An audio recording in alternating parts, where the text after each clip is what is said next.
the two charges that Julian Assange faces are kind of unusual.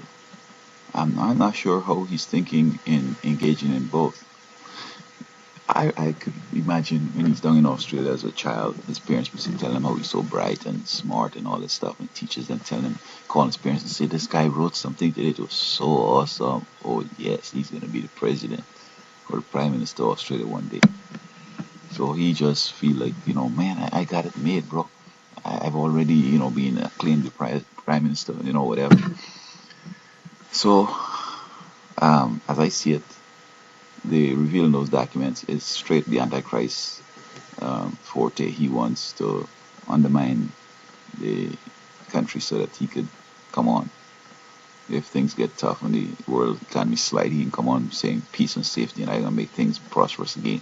So then give him a chance, and then you're gonna try to do his evil deeds.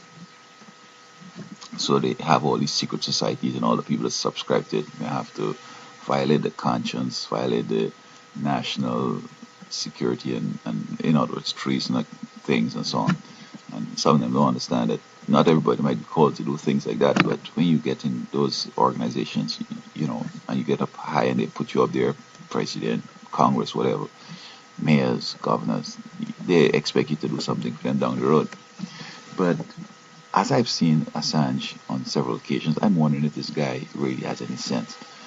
I mean, he looks as if he's a moron. Um, I mean, he's saying that, okay, I'm going to reveal these documents, and even threatening to do it.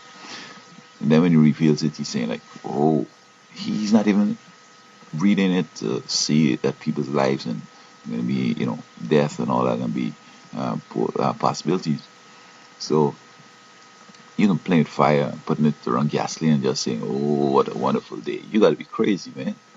You messing in the military and them secret people and the secret stuff. You're looking for serious problems.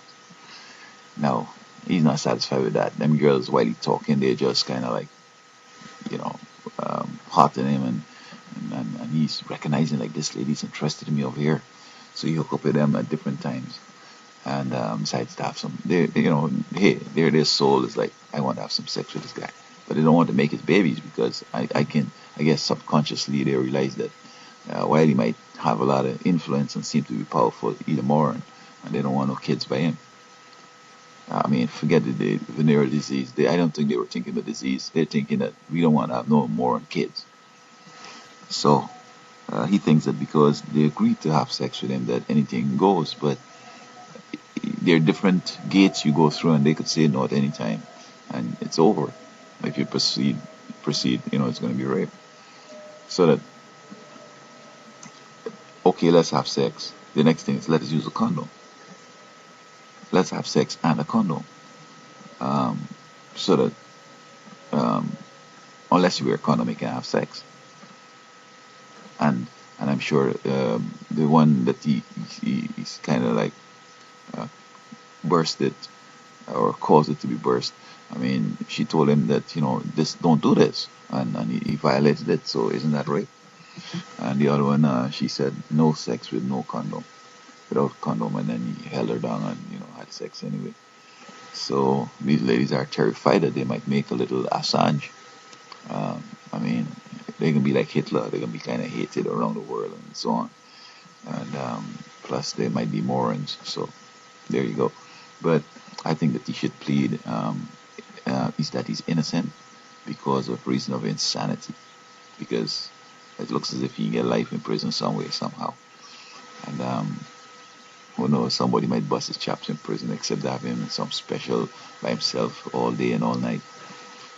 And but he may not know that even if he pleads insanity, they're going to put him in some mental institution for the rest of his life. So I think he's done. And these ladies were right anyway, because apart from the rape, they would have caught him for the espionage, and then still life in prison, and then to have a little bastard, a little moron to take care of for the rest of your life. That's serious. So, Assange, you got to face the music. But the glorious thing is that he leaked all his documents. And now that the British people, somehow, somebody spirited the information out to the press, he's upset. They shouldn't prevent this. This is secret stuff. This guy is just a moron. I mean, And this is what you find with these bullies out here today. He operating like, I'm a bully. I'm going to do this. I'm going to do that. I don't care what you think. But when it is done back to him, he's crying. And I don't know what I would like to see this kind of wimpy stuff be nipped in the bud. But folks don't want to do what it would take to take care of that. Because you see, if Assange was growing up in the Caribbean, people would have harassed him so much and beat him up so much that I think he would have gotten straight and he wouldn't want to try stuff like that. Like many of the guys here, the parents tell them, "Oh, you're so good," and teachers tell them so nice, and they won't even spank them.